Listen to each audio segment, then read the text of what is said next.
Assalamualaikum warahmatullahi wabarakatuh. Saya Giananda. Hari ini saya akan mempresentasikan UTS Anatomi Fisiologi 2. Yang pertama itu ada sistem pencernaan. Sistem pencernaan manusia adalah suatu sistem dalam tubuh yang berperan sebagai penerima makanan yang kemudian diproses di dalam organ pencernaan manusia, dimulai dari menerima makanan, mencerna, menyerap bahan yang dapat diserap, serta mengeluarkan sisa-sisa pencernaan. Pada manusia, makanan dicerna oleh alat pencerna yang dimulai dari mulut dan berakhir di usus. Hasil pencernaan kemudian diserap, sedangkan sisa-sisa pencernaan dibuang melalui alat-alat pengeluaran khusus. Yang pertama itu ada mulut. Mulut merupakan suatu rongga terbuka tempat masuknya makanan dan air. Mulut merupakan bagian awal dari sistem pencernaan yang berakhir di anus. Mulut juga merupakan jalan masuknya untuk sistem pencernaan. Yang kedua itu ada faring atau tenggorokan. Tenggorokan merupakan penghubung antara rongga mulut dan juga kerongkongan. Di dalam lengkung faring terdapat tonsil atau amandel, yaitu kelenjar limfo yang banyak mengandung kelenjar limfosit dan merupakan pertahanan terhadap infeksi. Selanjutnya ada kerongkongan atau esofagus. Esofagus adalah tabung pada vertebrata yang dilalui sewaktu makanan mengalir dari bagian mulut ke dalam lambung. Makanan berjalan melalui kerongkongan dengan menggunakan proses peristaltik. Lalu ada lambung. Lambung merupakan organ otot besar yang terdiri dari 3 bagian, yaitu kardia, fundus, dan antrium. Lambung berfungsi sebagai gudang makanan yang berkontraksi secara ritmik untuk mencampur makanan dengan enzim-enzim yang terdapat pada lambung. Selanjutnya ada usus halus. Usus halus adalah bagian dari saluran pencernaan yang terletak di antara lambung dan usus besar. Dinding usus halus kaya akan pembuluh darah yang mengangkut zat-zat yang diserap ke hati melalui vena porta.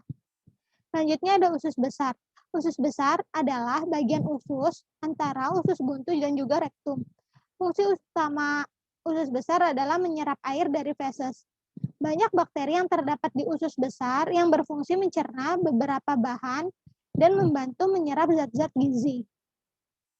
Selanjutnya ada rektum. Rektum adalah sebuah ruangan yang berawal dari ujung usus besar dan berakhir di anus.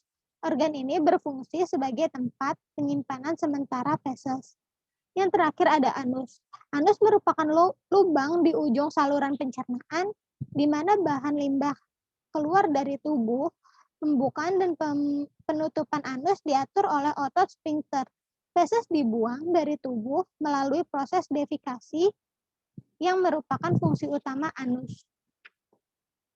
Kenapa sih ahli gizi itu penting memahami sistem pencernaan? Menurut saya, sebagai ahli gizi, tentu saja berhubungan dengan makanan yang akan dikonsumsi oleh seseorang. Maka dari itu, perlu bagi kita sebagai ahli gizi memahami bagaimana proses pada sistem pencernaan yang terdapat di dalam yang terjadi di dalam tubuh manusia. Selanjutnya ada hepar. Hepar adalah organ terbesar di dalam tubuh yang menempati superior cavum abdominis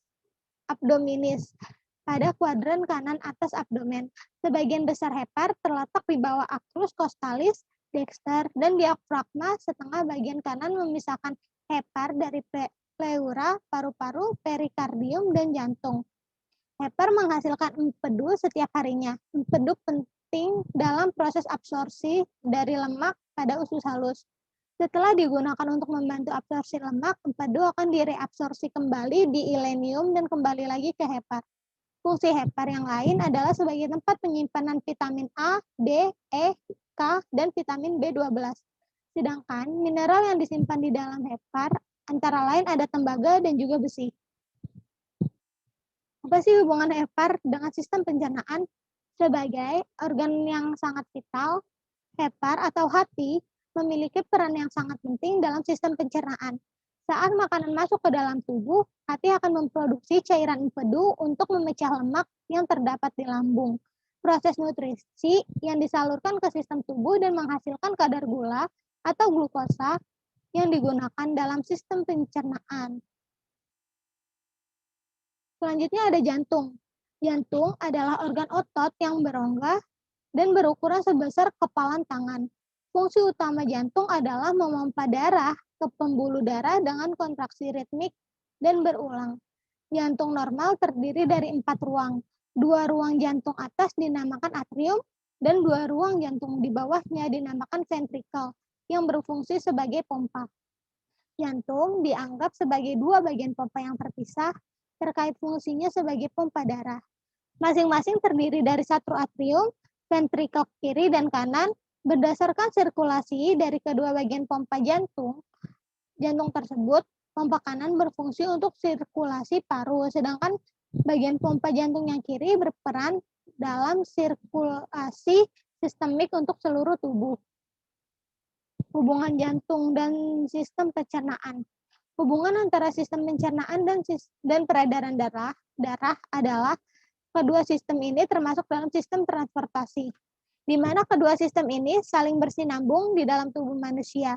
Seperti yang kita ketahui, sistem pencernaan berhubungan dengan cara pengelolaan makanan di dalam tubuh manusia, sedangkan sistem peredaran darah berhubungan langsung dengan darah yang akan diedarkan ke seluruh tubuh manusia. Yang keempat adalah sistem pernafasan atas dan bawah. Sistem pernafasan termasuk rongga hidung, sinus, faring, laring, trakea, dan saluran-saluran yang lebih kecil yang mengarah ke pertukaran gas di permukaan paru-paru.